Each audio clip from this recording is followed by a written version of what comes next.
Bom, então, boa noite a todos. É, eu vou dar uma aula de videodança apresentando um pouco das técnicas de cinema que eu estudei ao longo do tempo. Eu trago aqui um pouco do processo cinematográfico real de qualquer tipo de produção audiovisual, seja ela pequena ou seja ela muito grande, mas de formas que a gente consiga adaptar para uma realidade mais guerrilha, mais caseira, de que jeito a gente pode usar essas técnicas cinematográficas a nosso favor. Então, eu preciso dizer que esse projeto foi apoiado pelo governo de São Paulo e pelo PROAC, isso foi uma dos incentivos durante a pandemia, por isso eu estou juntando duas áreas que eu gosto muito, que é o cinema e a dança. Rapidamente falando de mim, por que eu gosto muito de videodança? Porque eu sou bailarina há mais de 25 anos, eu estive em algumas companhias pelo país, trabalhei com companhia no Mato Grosso do Sul, em Minas Gerais, e recentemente eu estava no Raça, aqui em São Paulo. Eu sou formada em publicidade e propaganda no Mato Grosso do Sul, mas eu sempre tive esse interesse pelo audiovisual em geral, então eu acabei buscando sempre vários cursos dentro da área do cinema, e eu fiz um MBA em cinema aqui em São Paulo, na Latin American Film Institute, que na verdade é uma produtora de cinema, e eles criaram esse curso de uma maneira que fosse mais próximo do cinema possível. Então, a gente passou por todas as etapas de produção de um filme e nós terminamos concluindo o curso com a produção de um longa-metragem. Como a gente éramos 25 alunos, a gente dividiu todas as funções, então ninguém fez nada sozinho. Eu, nesse filme, eu fiz parte do roteiro, eu fiz a direção ao lado de um amigo meu e a direção de arte com mais 4 pessoas. Também fiz alguns outros cursos de cinema, fiz curso de videodança também, fiz todos os cursos de cinema que eu achava de filmes e videomaker, eu fui fazendo. Hoje, atualmente, eu trabalho, eu tenho alguns trabalhos em curta-metragem, tanto na direção quanto na direção de arte, e o que eu mais faço é trabalhar com direção de arte no audiovisual. Então, eu vou explicar um pouquinho mais para frente como que funciona a direção de arte, mas resumidamente, tudo que você vê dentro de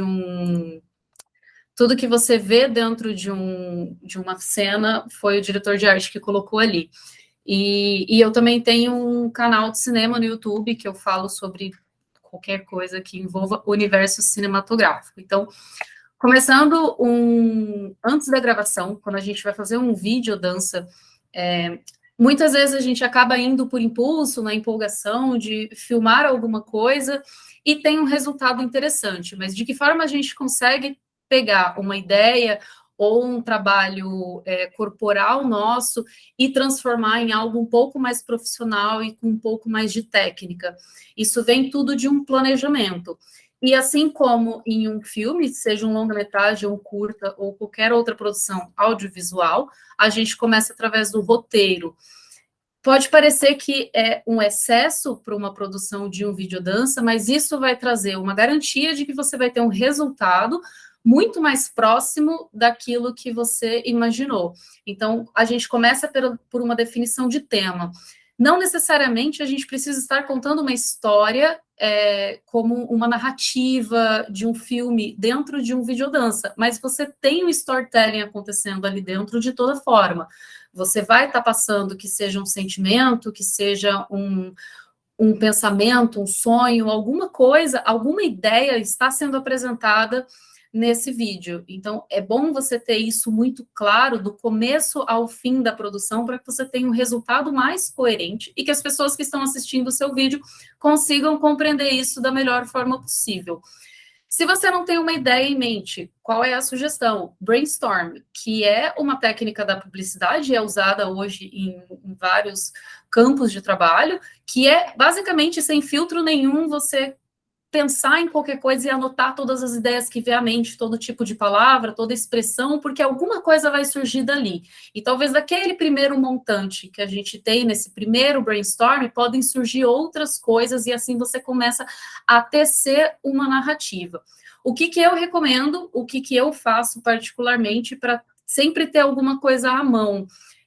Eu anoto muitas coisas, então é sempre bom você anotar situações que você vê na rua, pessoas que são personagens, às vezes, interessantes que você conhece, sonhos que você tem que pode parecer super mirabolante, só um minutinho, sonhos que você tem que parece super mirabolante, mas que às vezes pode te dar uma ideia de alguma coisa que você possa construir de uma outra forma. Então, um termo que vem também da publicidade do marketing, que é conhecido como swipe file, originalmente ele vem como você anotar campanhas, copywritings que comprovadamente deram certo, mas isso se aplica a qualquer coisa, porque nada mais é do que um banco de referências.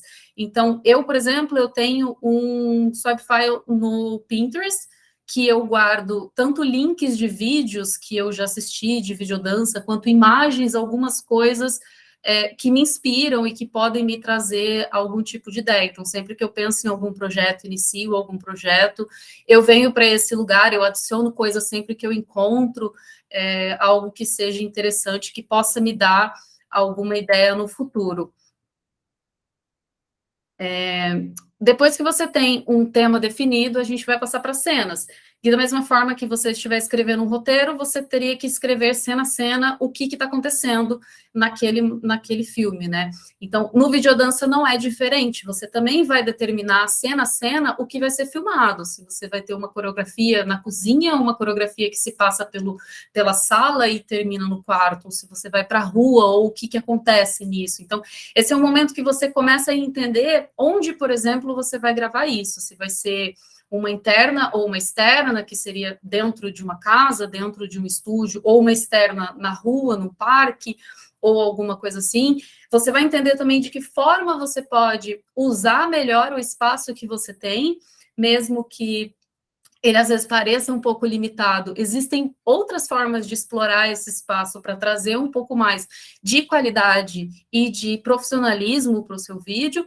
E aqui também a gente vai entender se tudo que vai ser filmado envolve dança, ou se você vai ter momentos em que a pessoa ou o tema central do seu videodança vai estar fazendo outra coisa, ou se você vai ter um momento de filmar o ambiente, ou um objeto, alguma coisa que mereça destaque e que ajude a você contar aquilo que você está querendo.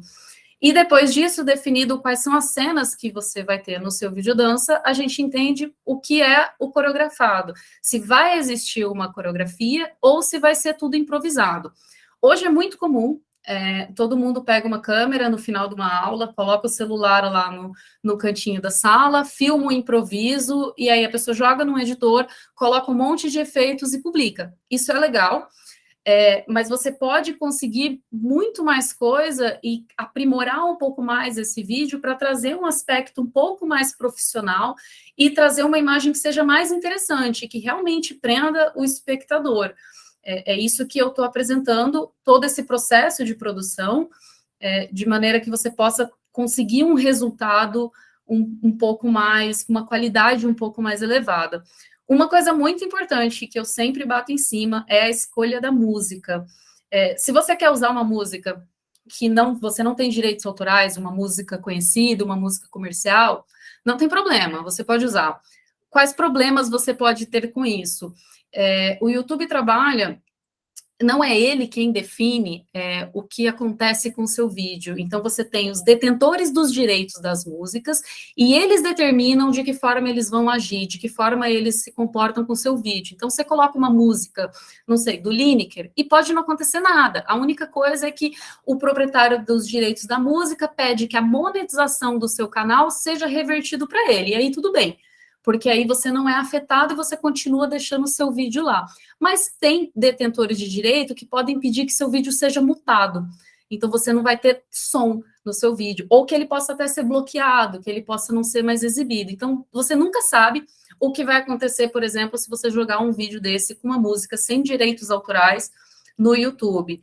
Se você coloca no Instagram, o Instagram vai barrar, porque ele vai fazer uma solicitação lá de direitos autorais, mas você vai conseguir fazer uma contestação dizendo que você é artista e que você está fazendo uma representação, uma forma de arte, uma interpretação, e ele libera isso e está tudo bem. Qual é o porém? Você nunca vai poder se inscrever em festival de vídeo. Isso é uma forma só de dar visibilidade para o seu vídeo ou de trabalhar isso de uma maneira mais profissional, se for o interesse. Então, se você tem uma música que é royalty free, você consegue monetizar no YouTube, se você tiver um canal monetizado, você consegue se inscrever em qualquer festival também, e você evita qualquer outro problema futuro com direitos autorais.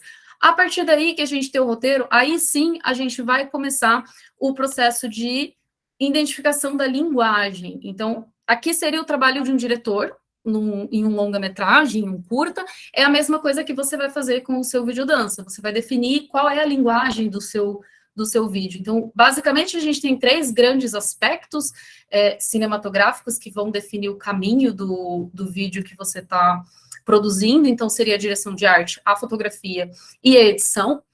Dentro da direção de arte, como eu falei um pouco anteriormente, é tudo que está em cena, então o cenário onde você está, o ambiente onde você está, se é a sua casa ou não, se você vai mudar algum aspecto da sua casa, se você vai trabalhar com uma paleta de cores específicas, seja no figurino de quem está dançando, ou seja no fundo, ou seja em qualquer lugar, assim.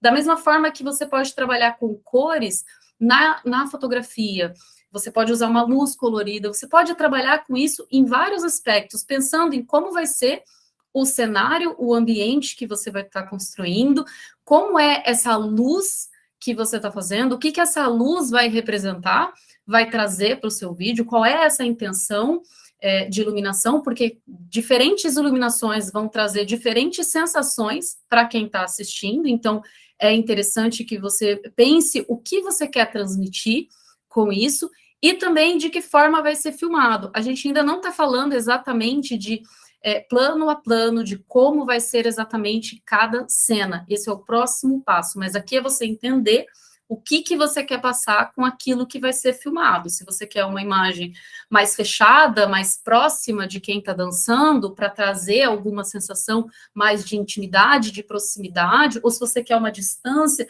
isso tudo influencia da forma que o espectador vai receber o seu vídeo, e isso é o momento que você define isso agora. Da mesma forma que na edição você define o ritmo do seu filme, como que vai ser essa edição, se vai ter corte seco ou não, se vai ser acelerada ou não, se vai ser mais suave, e o tratamento de cor dele também, se você vai deixar algo mais natural, ou se você vai introduzir cores muito marcantes.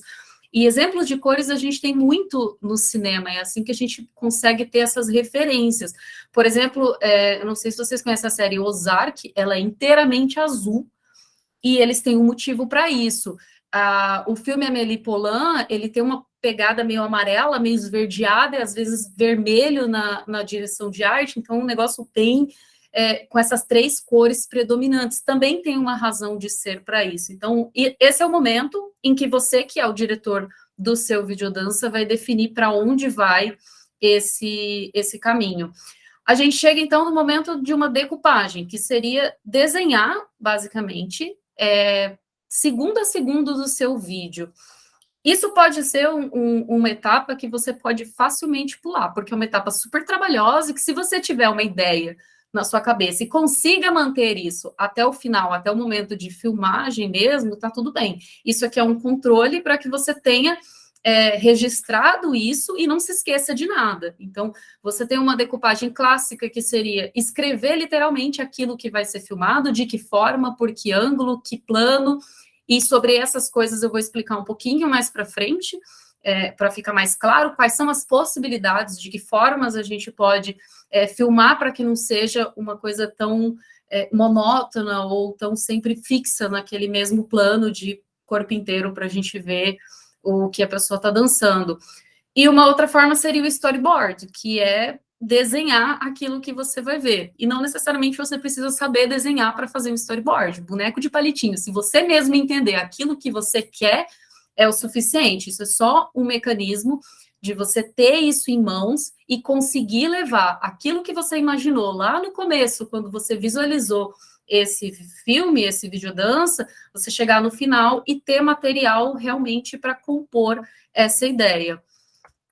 E você chega, então, durante a gravação, que é o momento que você já tem tudo definido, você sabe exatamente aquilo que você quer, você tem um tema, você sabe como você quer explicar esse tema para a sua audiência, como você quer executar isso, você já tem uma coreografia ou um trabalho de improviso estudado.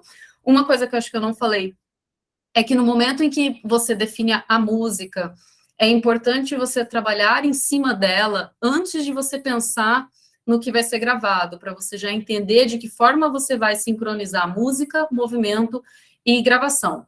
A gente chega, então, no momento de gravar. Primeira coisa, se você for usar o seu celular, coloque ele na configuração máxima. Ele nunca vem na configuração máxima, ele sempre está numa configuração mediana e você consegue aumentar ela. Quanto maior a configuração do seu celular, maior a configuração de filmagem dele, melhor a qualidade do vídeo que você vai ter. E não deixa o seu celular decidir por você o que ele faz. Então, tem formas de você fixar a iluminação, por exemplo, no Android, é só você focar no ponto e segurar naquele ponto, ele trava a iluminação. Então, ele não fica mudando e se alterando conforme você se movimenta, entra uma nova luz, ele estoura, e essas mudanças não são legais de serem filmadas. No iPhone, eu acho que tem um cadeadinho também, quando você foca, você consegue travar a iluminação, a exposição, tudo, e deixar isso fixo para não ficar tendo essas oscilações.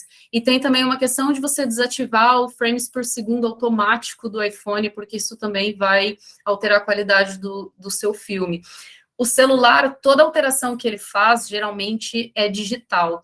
E isso faz com que ele perca qualidade, porque não é uma lente que está mudando, é o celular que está fazendo da forma, com mecanismos dele, transformar alguma coisa, mudar alguma coisa que você está pedindo. Então, esse tipo de coisa, por exemplo, o próprio Zoom pode tirar um pouco a qualidade do seu vídeo. Então, tenta usar o mais possível, o mínimo possível de recursos que ele tiver. Coloca no máximo de qualidade e fixa a iluminação e exposição.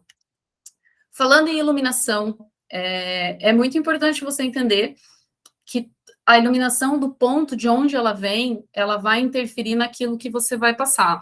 Então, você tem diversas formas de iluminar uma cena, e você aprende isso experimentando, porque não precisa ser um profissional, um fotógrafo profissional, para iluminar alguma coisa super bem. Você pode fazer uma iluminação que seja legal, que passe alguma coisa que você queira passar no seu videodança, pensando só como usar aquilo que você tem à mão. Então, aqui a gente consegue ver, desse lado esquerdo, você tem exemplos de iluminação mais colorida, que é possível fazer em casa também, não é preciso ter equipamentos muito caros para conseguir fazer esse tipo de coisa. Depende daquilo que você quer passar, depende daquilo que você, como diretor do seu videodança, definiu lá na linguagem.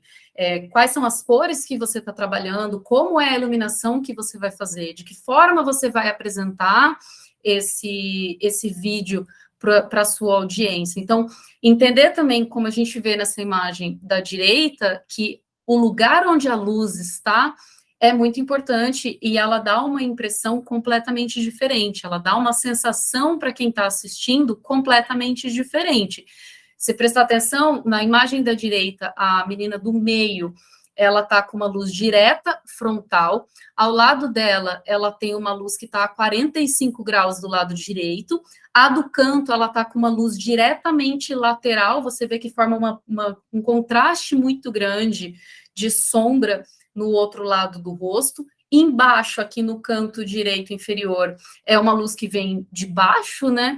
A do lado do meio, uma luz que está vindo de cima. E, por último, ela tem uma luz de trás que vai formar uma silhueta, o que também é uma opção. Se você quiser trabalhar com silhueta, uma luz que vem de trás, não necessariamente precisa ser uma lâmpada, você consegue fazer isso com uma janela, com uma sacada, ou algum lugar da sua casa que tem uma iluminação forte em determinado momento do dia, você consegue fazer essa contraluz e trabalhar com silhueta. Existe um conceito bem básico no cinema, que seria a iluminação de 3 pontos. Resumidamente, seria, você tem um tema central, o bailarino, no caso, quem for que está sendo filmado, a câmera estando de frente para ele, você tem uma iluminação, seja do lado direito ou esquerdo, se não interfere, mas uma iluminação que está a 45 graus entre a câmera e a pessoa que está sendo filmada. Essa seria a luz mais forte, ela é conhecida como key light, que é a luz principal. Essa é a fonte de iluminação principal. É sempre interessante que as luzes sejam, dependendo, claro, da sua linguagem, mas o mais difusa possível. Então, se você coloca uma lâmpada direto no rosto, isso vai ficar muito forte e pode ficar um pouco contrastado demais. Se isso for a sua linguagem, tá tudo bem. Mas se você quiser uma luz mais natural possível, para não ficar evidente que tem uma luz vindo de algum lugar, o que for mais suave é o mais interessante, e eu vou mostrar como faz isso de um jeito mais simples. Complementando essa key light num lado oposto, a gente teria uma fill light, que é uma luz de preenchimento. Como você tem uma luz forte vindo a 45 graus de um lado, você vai criar um desenho de contraste muito forte. Então, o outro lado do rosto, por exemplo, do corpo de quem está sendo filmado, vai ficar um pouco mais escurecido. Para isso, você teria uma luz mais fraca nessa lateral, ela não precisa estar exatamente a 45 graus, e ela vai suavizar esse contraste e diminuir um pouco essa diferença de sombra. E, por último, a gente tem o que a gente chama de backlight ou hair light, que seria uma luz de recorte que ficaria imediatamente atrás de quem está sendo filmado. É uma luz super suave também, porque se você deixar ela muito forte, ela vai acabar criando como uma luz divina vindo de trás, assim, e pode não ser interessante, ou pode, dependendo daquilo que você quer passar. É uma luz que, para videodança, a gente tem que tomar muito cuidado, porque dependendo do plano que você estiver fazendo, de como você está filmando a pessoa que está dançando, é uma luz que pode acabar aparecendo. Então, tem que ser muito bem pensada e muito bem planejada. Mas é interessante porque essa luz de recorte, ela distancia a pessoa do fundo. Então, você cria essa profundidade. Então, mesmo, por exemplo, que seu celular não tem uma câmera incrível, essa luz permite que você tenha uma profundidade um pouco melhor. E eu vou mostrar, então, o que são os equipamentos profissionais. Eu não estou falando de profissionais nível cinematográfico, mas profissionais de quem trabalha como videomaker ou como youtuber, ou que faz vídeos com mais frequência. Então, o mais conhecido é o softbox, que ele é um tripé com um grande quadrado, ele é todo refletor por dentro, tem é todo prateado por dentro, com uma lâmpada, tem alguns que vêm com 3 lâmpadas para ficar mais forte, e essa cortininha na frente que vai difundir a luz. Um conjunto de softbox simples, uns 2 softbox, em São Paulo, custa em torno de R$ 500. No AliExpress você consegue, sei lá, maravilhas, né? Coisas que eu sei, demora 3 meses para chegar, mas você consegue coisas mais baratas. O painel de LED, que você consegue tanto controlar a intensidade da iluminação, quanto a temperatura, ele consegue ser uma luz totalmente fria e totalmente quente, não muda a temperatura, mas ela tem uma e outra. Esse painel de LED custa por volta de R$ 200 a R$ 300 também. Estou falando de nível Brasil, se você pede AliExpress, você tem opções mais baratas dessas coisas. E o bastão de LED, que é uma opção muito versátil, porque ele é pequenininho, ele consegue alguns tons de cores, não são todos os tons, você não consegue realmente passar por toda a gama de cores, assim, mas você consegue um RGB bem definido. Esse bastão de LED, no Brasil ele é mais caro, mas no AliExpress ele custa R$ 200, mas ele é super versátil, ele é super prático de usar, e eu tenho um dele aqui. Ele consegue atingir algumas cores, ele tinha essa opção do tripézinho vir com ele para dar essa sustentação, então é um bastão de LED bem interessante, mas eu falei, ele não tem todas as cores. Existem vários outros bastões de LED de tudo que é tipo de marca, bastão de LED à prova d'água, bastão de LED que alcança o RGB inteiro, com todas as cores do universo, e você cresce de valor, cresce de qualidade, cresce de valor. Então, se for interessante, não é um investimento assim absurdo. Mas dentro de casa, como que você pode usar elementos que você tem à mão ou que sejam muito mais baratos para você trabalhar com iluminação? O que é mais comum são abajures. Nunca use luz de teto. Luz de teto é a pior luz que existe. Ela vem de um ângulo que não é legal. Ela não está rebatendo no teto, ela vai direto em você. Ela cria sombras que não são muito legais. O tom dela muitas vezes não é bom, não ilumina o suficiente. Então, luz de teto não é o ideal para gravar. Sempre tenha outros focos de luz. Se você tiver abajur, coloca a abajur onde der, em cima do armário, em cima da estante, do lado da mesa. Às vezes cria um ponto de luz e cria um ar mais de penumbra. Luminárias são mais práticas, porque dependendo da luminária, você consegue direcionar melhor a luz. Essa luminária mesmo, ela é super baratinha de escritório, esse tipo de coisa que você acha em lojas como a Multicoisas ou lojas de material de escritório e tudo mais. Então, essas luzes são muito boas, porque elas conseguem fazer esse resultado. E lembra que eu falei lá atrás, é sempre bom você ter uma luz um pouco mais difusa para não parecer que tem uma luz direcionada para você. Então, um jeito muito barato de fazer isso, que é o jeito que eu uso, é papel manteiga. Papel manteiga da cozinha, aquele que você coloca na forma para não grudar o bolo, para não grudar o forno.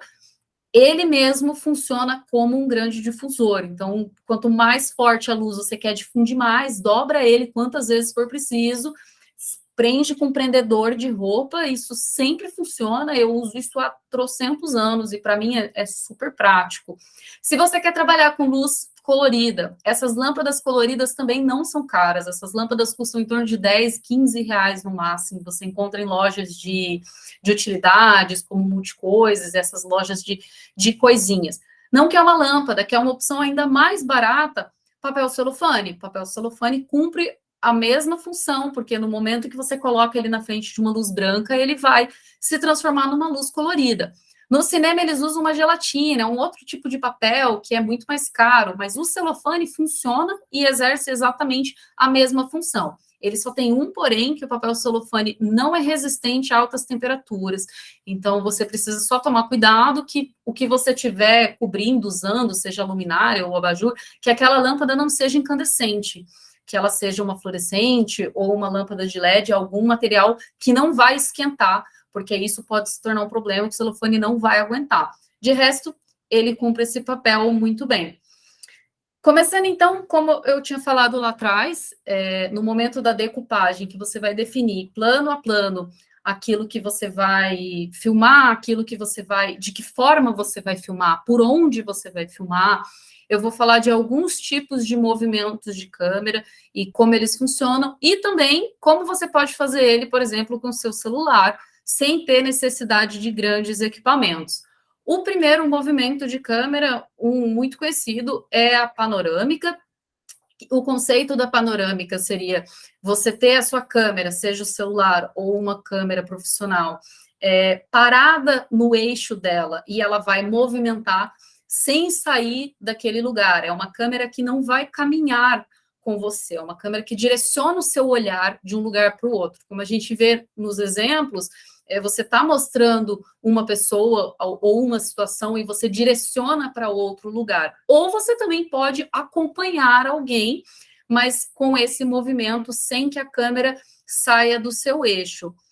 Em casa, você tem a opção de usar o celular estabilizado em cima de uma mesa, em cima de uma bancada, no chão, desde que você tente fazer isso da forma mais estável possível, movimentando o celular de uma maneira que ele não caminhe para nenhum lugar. Isso se torna um movimento de panorâmica. Se você tiver um tripé de celular, que é um negócio super barato e super versátil de usar, você pode usar ele em alguma coisa que deslize. Eu fiz nesse vídeo com um livro para conseguir girar o celular, tentando manter o máximo possível o eixo dele. Esse tripé que eu tinha, ele tinha custado R$7, eu acho que eu comprei ele na Amazon, ou alguma coisa assim. Ele durou 2 anos comigo, que foi bastante pelo preço dele, o custo-benefício. Ele desmontava essas pecinhas, essas bolinhas, mas elas encaixavam de novo. Então, vira e mexe, eu achava que tinha quebrado e não tinha. Ele, de fato, quebrou um dia que caiu com o celular no chão, e aí ele quebrou a base dele, eu não consegui consertar.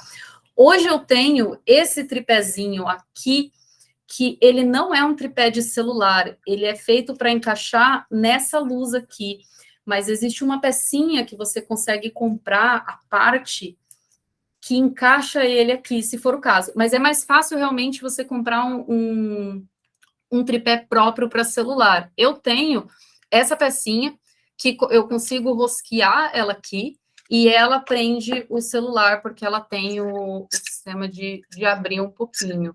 Tem que tomar cuidado, porque esse tipo de tripé, ele pode machucar um pouco o celular. Então, se o celular não tem capinha, essas bases aqui muitas vezes são de plástico, então ele pode, às vezes, dar uma machucadinha. Tem que tomar cuidado na hora de colocar e não puxar para tirar e nem forçar para apoiar o celular aqui dentro, que isso pode acabar só arranhando um pouco o celular. Mas, de resto, esses tripés são super baratinhos e eles são super funcionais. Eu super recomendo. Se você quer fazer videodança, quer usar o celular para gravar, para qualquer coisa, esses tripézinhos são uma mão na roda. A gente tem o segundo movimento de câmera, que é conhecido como tilt, e ele segue exatamente o mesmo princípio da panorâmica, que ele vai manter a câmera ou o celular no mesmo eixo, sem movimentar nem para frente nem para trás, mas agora, ao invés de fazer a movimentação na horizontal, como é a panorâmica, ele faz na vertical, seja de cima para baixo, como de baixo para cima. Geralmente ele é utilizado para fazer algum tipo de revelação ou de dar uma ênfase para alguma coisa, algum objeto, algum pedaço da pessoa, alguma coisa que precise de mais atenção. Em casa, é na mão. É você tomar cuidado na hora de movimentar o celular para não tremer muito e ter uma imagem mais estável, mas é esse movimento de cima para baixo. Então, isso é perfeitamente possível de fazer na mão sem nenhum tipo de equipamento. Ou se você tiver também um tripé que tem essa cabeça de movimento, que é o tripé que faz isso daqui também. É possível, mas é necessário um equipamento para isso. Ele só vai te dar um pouco mais de fluidez no movimento, mas você consegue fazer isso com o celular na mão sem grandes problemas. Em geral, todo celular tem algum tipo de estabilizador de vídeo, então eles conseguem acabar compensando essa tremida da câmera, né? E existe também programas, tanto na internet, você consegue achar, que vão fazer estabilização do seu vídeo. O que é importante você saber é que quando esses programas estabilizam o seu vídeo, ele vai esticar o seu vídeo para encaixar ele e evitar esse tremelique. Então, você tem que entender que ele pode, se tiver muito tremido, é melhor refazer, porque senão ele vai esticar tanto o vídeo para compensar essa movimentação e deixar ele mais estável, que você vai perder muita qualidade. Mas se é alguma coisinha, um ajustezinho muito pequeno, aí vale a pena. Se ele tiver que ajustar um pouquinho, e se você tiver gravado na qualidade máxima do seu celular, não vai fazer assim tanta diferença. Um outro movimento, que na verdade dentro dele existe vários tipos de movimento, é o que a gente chama como traveling, e tem vários outros nomes, para cada tipo de movimento tem um nome diferente, mas o traveling, diferente da panorâmica e do tilt, agora a câmera está se movimentando. Então, é o celular que não vai ficar mais parado para se movimentar, ele vai até aonde ele quiser. Então, se ele estiver acompanhando alguém que está caminhando lateralmente, o celular está caminhando, a câmera está caminhando junto. Então, você tem várias opções de trabalhar com isso. É muito diferente do zoom, tanto zoom in quanto zoom out, porque essas imagens que a gente está vendo não são trabalhadas no zoom, porque o zoom é uma mudança digital no celular. Nas câmeras é uma mudança de lente, então a lente faz isso sem perder qualidade do vídeo. O celular não, o celular vai fazer isso digitalmente, então isso pode comprometer a sua imagem. Se quiser usar, usa, mas usa com cautela e presta atenção no resultado. Sempre assiste aquilo que você está gravando para você ver se o resultado está coerente com o que você esperava. Eu recomendo sempre usar o movimento do celular, o movimento da câmera. de alguma forma. Isso também não é muito difícil da gente reproduzir em casa, apesar de, né, no cinema eles têm trilhos, carrinhos e tudo mais que fazem esse tipo de movimento, mas você consegue fazer do jeito mais simples possível, caminhando. O essencial é você deixar os joelhos bem flexionados, porque você evita a oscilação do nosso caminhar e evita que você tenha essa mexida na câmera, então deixa o joelho estável e tenta caminhar o mais linearmente possível, assim você vai ter uma imagem mais fluida. E outras formas é usar rodinhas para qualquer coisa. Nesse vídeo eu fiz um teste com uma cadeira de escritório que tem rodinha. Você tem um amigo que anda de skate excepcionalmente, coloca ele no skate e ele com um celular na mão, uma câmera na mão. Se ele anda de patins, a mesma coisa. Tudo que tem rodinha você consegue adaptar. Se você tiver um tripé, então um tripézinho de celular e conseguir fixar num skate, por exemplo, ou em alguma coisa, você tem uma forma de movimentar linearmente e fazer esse movimento de traveling de um jeito mais caseiro, sem necessidade de nenhum equipamento profissional. E outra coisa importante da gente pensar é o tipo de enquadramento. Tudo que eu estou apresentando são possibilidades, são formas de enriquecer um vídeo que você está fazendo, trazendo uma técnica um pouco mais aprimorada. Então, não é necessário usar nada do que eu estou falando, é só experimentar usar outros mecanismos, outras técnicas para, quem sabe, ter um resultado mais legal. Então, a gente tem um plano aberto, que você consegue ambientar tudo, enxergar todo o cenário, todo o lugar onde a pessoa está, ou sem ninguém, esse plano geral que a gente chama. Você tem um plano de corpo inteiro, também chamado de plano médio, que seria dos pés à cabeça da pessoa, para você conseguir enxergar ela por inteiro, para dançar ou o que for. Plano americano, que é um plano que surge junto com os faroestes, na época em que você tinha eles com armas na região dos quadris, mais ou menos, então você tinha essa filmagem um pouco acima dos joelhos até a cabeça, dos joelhos ou meio da coxa até a cabeça, esteja de pé ou na posição que for, isso é chamado um plano americano. O primeiro plano, que seria um plano um pouco mais fechado, mais aproximado, pegando já da região do peito a cabeça, e aí você vai ganhando cada vez mais intimidade e mais proximidade do tema de quem você está filmando, né? Quando você chega num close-up, você já está frente ao rosto da pessoa, e mais próximo que isso seria um plano detalhe, seja uma parte do corpo, uma mão, alguma coisa assim, ou seja um objeto, alguma coisa que estiver em cena. Então, todas essas formas de se filmar, esses tipos de planos, influenciam na mensagem que você está passando, na sensação de quem está assistindo e o que você quer. Então, lá atrás você tem um tema, você definiu a sua linguagem e você sabe o que você quer passar para quem assiste seu vídeo. É aqui que você define exatamente como executar isso. Também tem diferença do ângulo.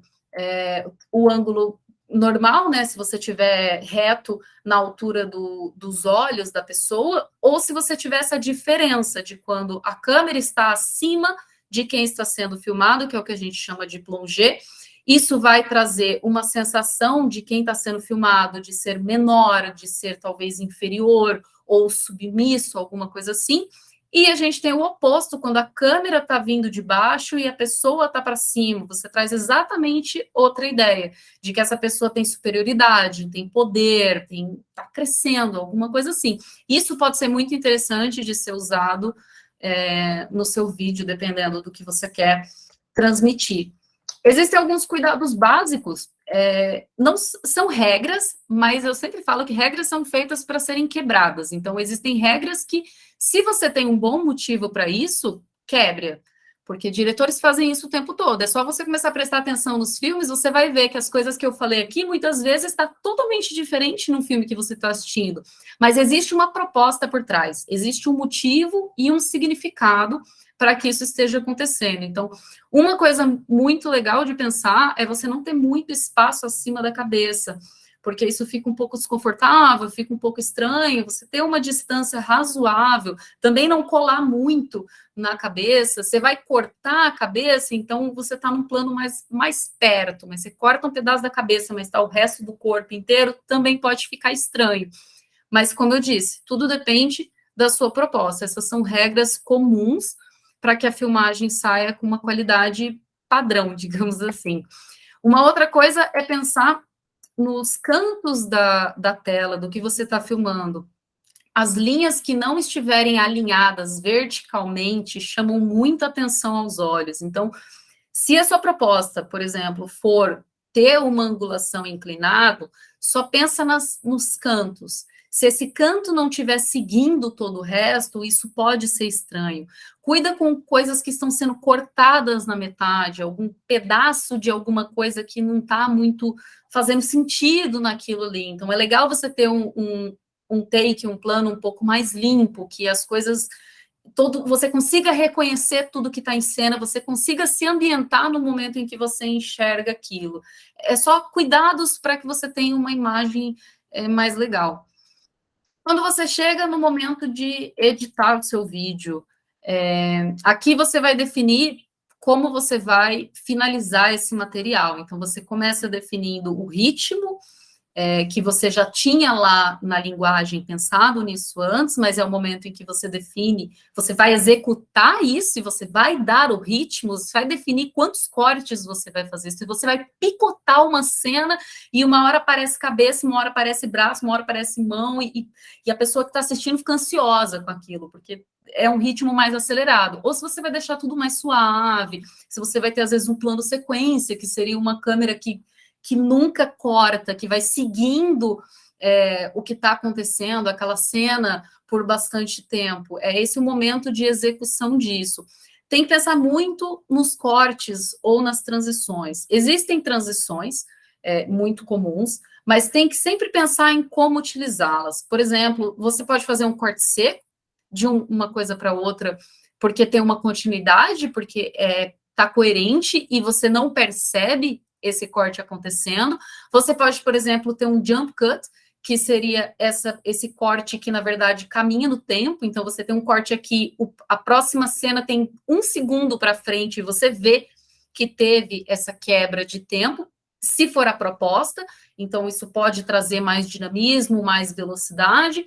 Existe um outro que é muito utilizado também, o fade in ou fade out, que também pode ser conhecido em alguns outros editores, especialmente os profissionais, como Deep to Black e também o Deep to White, que seria o esmaecimento ou aparecimento e desaparecimento da imagem. Ela pode ir tanto para o preto quanto para o branco. O que quase nunca acontece é ir para o branco, porque é bem estranho e bem desconfortável. Isso pode transformar a transição mais suave, mas ela é mais utilizada quando você quer mudar de uma cena para outra. Como, por exemplo, tem uma cena sendo filmada, eu estou aqui dando essa aula. A gente tem uma imagem que se apaga e a próxima eu estou jantando, porque já se passou 1 hora. Então, isso é uma mudança de cena, mudou de ambiente, mudou de tempo, mudou de lugar, alguma coisa assim. Esse é mais comum. Tudo em excesso fica cansativo, tudo em excesso começa a ficar perceptível, e se não tiver uma razão por trás disso que fique claro, pode ficar um pouco desagradável para quem assiste. Então, transições precisam ser muito conscientes de serem utilizadas. E aqui, falando em videodança, é ainda mais importante pensar na hora da edição. Você vai fazer, por exemplo, uma filmagem, uma movimentação super simples. Eu estou fazendo isso daqui para filmar. Eu tenho um primeiro plano em que tem uma câmera na minha frente, eu fiz esse movimento. Eu tenho um outro plano daqui do lado, mais fechado, eu faço esse mesmo movimento. Idealmente, se você for emendar um plano no outro, esse da frente para esse que vem da lateral, corta no meio do movimento, ou quando ele já tiver iniciado. Se você pegar aqui, cortar e passar para o outro plano, a chance de desencaixar é muito grande. Então, é melhor que você esteja na metade do caminho para você cortar para o outro, e mesmo que ele desencaixe um pouquinho, ele fica orgânico, consegue passar no olhar sem que tenha essa diferença de tempo e de movimentação. Mesmo porque a gente está pensando que se você gravou daqui e você gravou da diagonal, você dançou 2 vezes, e não necessariamente seu corpo reagiu exatamente da mesma forma. Então, tem que prestar bastante atenção nesse corte para conseguir linkar a movimentação, sem que você tenha uma quebra e sem que isso fique muito desconfortável para quem assiste. Programas de edição. Existe um programa que foi liberado, acho que há alguns anos atrás. Ele é um programa profissional, que é o DaVinci Resolve. Ele é para computador. Pode parecer super mirabolante para essa imagem, que tem 1 milhão de coisas, mas ele é um programa super intuitivo. Ele é muito mais simples de usar do que outros programas similares e ele é gratuito. Você consegue baixar uma versão gratuita dele no computador. Antigamente, o DaVinci era usado mais para correção de cores, e hoje ele está ganhando cada vez mais espaço como um editor de vídeo. Então, ele é um editor profissional e, além de tudo, ele permite uma ótima mudança de cor, um tratamento de cor no seu vídeo. Se você quer mudar um pouco, se às vezes a iluminação te deixou muito amarelada, você consegue dar uma corrigida nisso no editor, você consegue dar uma iluminação um pouco diferente para o espaço, trabalhar com cores ou alguma coisa assim. Se você quer fazer direto no seu celular, um aplicativo que eu uso para editar vídeo é o CapCut. Ele também é super intuitivo, é super fácil de lidar, você consegue trabalhar com camadas de vídeo, então você pode ter várias camadas de vídeo para conseguir intercalar um no outro. Ele tem vários tipos de transição também, tem várias formas de você tratar, colocar filtros, essas coisas. Ele é bastante focado para usuários tanto de Instagram quanto do TikTok, mas é um editor super funcional e que você consegue fazer muita coisa com ele. De aplicativos pagos, aí já tem um monte, né? Para computador, os mais conhecidos é o Adobe Premiere, Sony Vegas e o Final Cut. Eles são profissionais, mas também você acaba acostumando trabalhar com esses programas. Se tem interesse em aprender, o que não falta são tutoriais de vídeo no YouTube. Isso tem para todo lado, para todo tipo de programa. Você consegue pesquisar no YouTube e você consegue achar tutorial do básico, assim, aprenda a editar hoje no DaVinci Resolve, aprenda a editar hoje no Adobe Premiere. Ele te ensina o básico, como é que corta um vídeo, como é que emenda um vídeo, como é que faz uma transição, como é que faz isso ou aquilo. Não é difícil, é mais você praticar isso e depois, com o tempo, vai ficando cada vez mais fácil. Eu deixei alguns links aqui, algumas referências. Eu gosto muito dessas referências de videodança do San Francisco.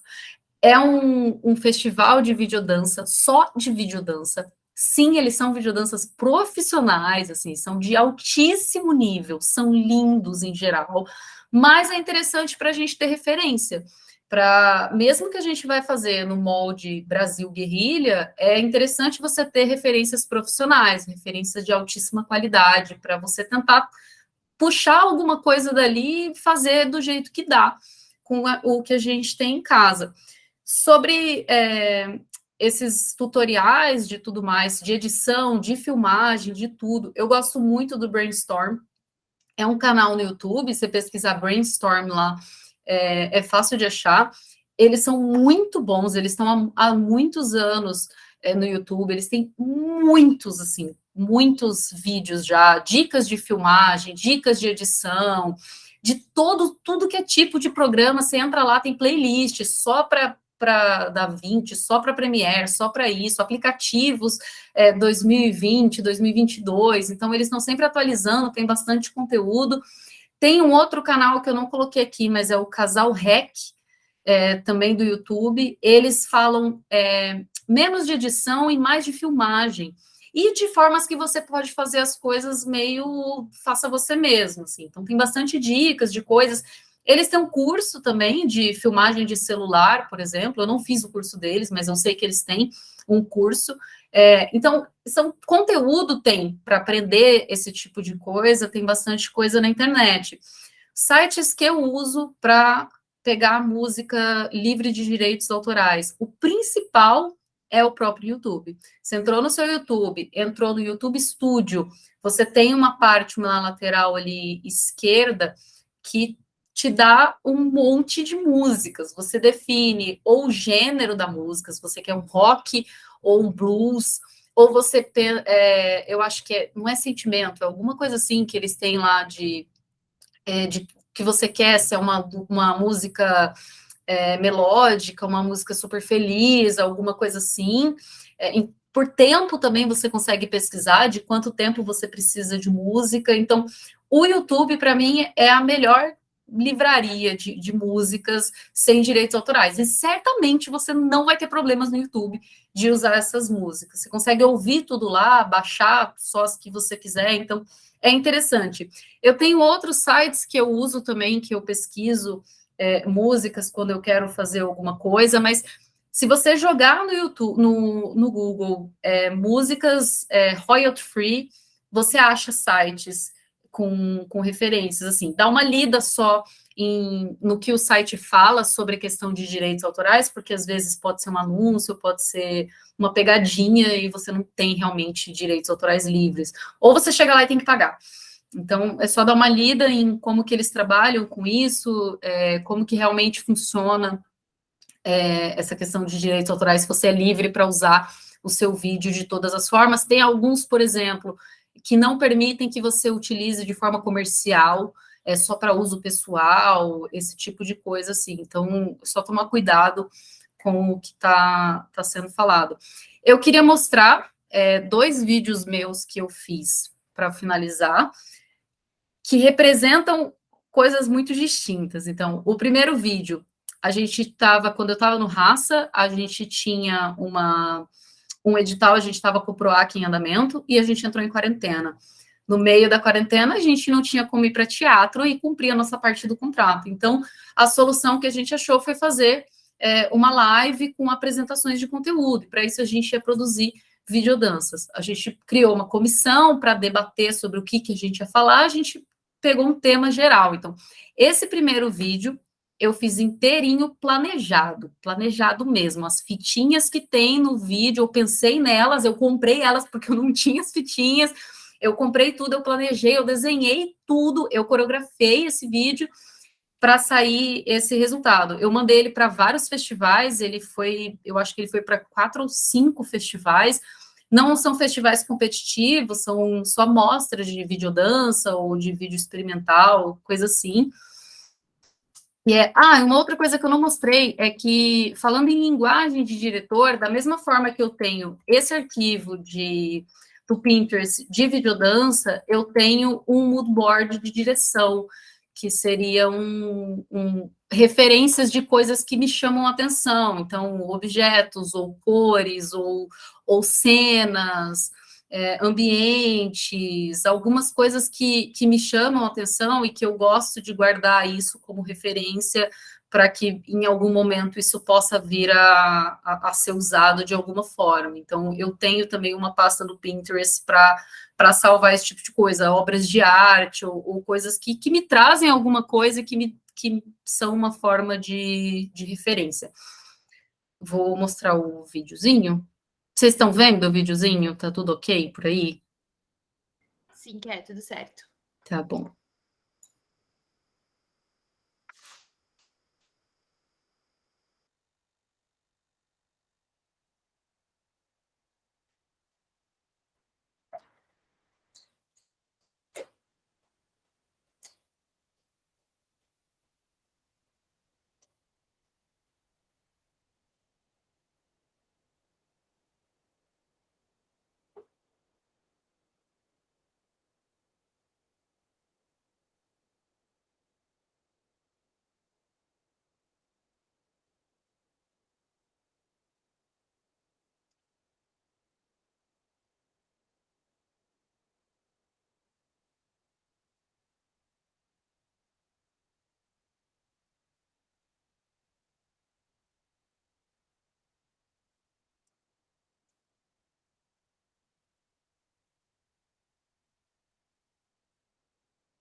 Esse foi o vídeo todo planejado, eu desenhei realmente todo ele, eu pensei na iluminação. Eu trabalhei, eu acho que ele foi, se não me engano, eu ainda não tinha softbox, então eu trabalhei só com luz natural nesse vídeo, então eu filmava sempre de dia, com um momento mais iluminado da casa.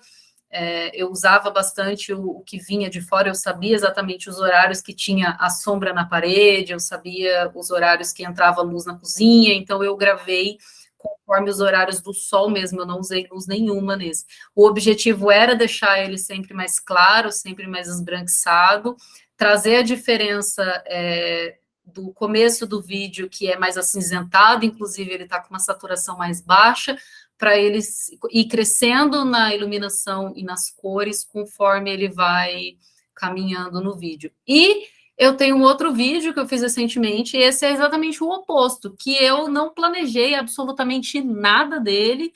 Eu tive uma ideia, e dali para frente eu achava a ideia completamente absurda, não fazia sentido nenhum. Eu já não gostava mais, aí eu falei, não, eu vou fazer isso de todo jeito. Comecei a pensar, planejar, escolhi uma música, não conseguia coreografar, não conseguia sair nada disso, não gostava de nada do que eu fazia. Estava passando muito tempo e eu não estava executando isso. Então eu decidi, simplesmente olhei um dia a luz entrando pelo banheiro, falei, eu vou fazer, é isso. Eu sei o que eu quero, eu sei a ideia, eu sei alguns pontos do que eu quero filmar, eu sei algumas cenas que eu quero incluir, eu sei a história que eu quero contar, e eu fui fazendo. Então, exatamente com a roupa que eu estava, eu fiz todo no improviso, eu tentei usar alguns ganchos para emendar uma coisa na outra. Então, esse é o trabalho oposto do vídeo anterior, que eu fiz sem muito planejamento. Eu só tinha muito claro a ideia que eu ia transmitir.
Nossa, é muito lindo. Caraca, adorei.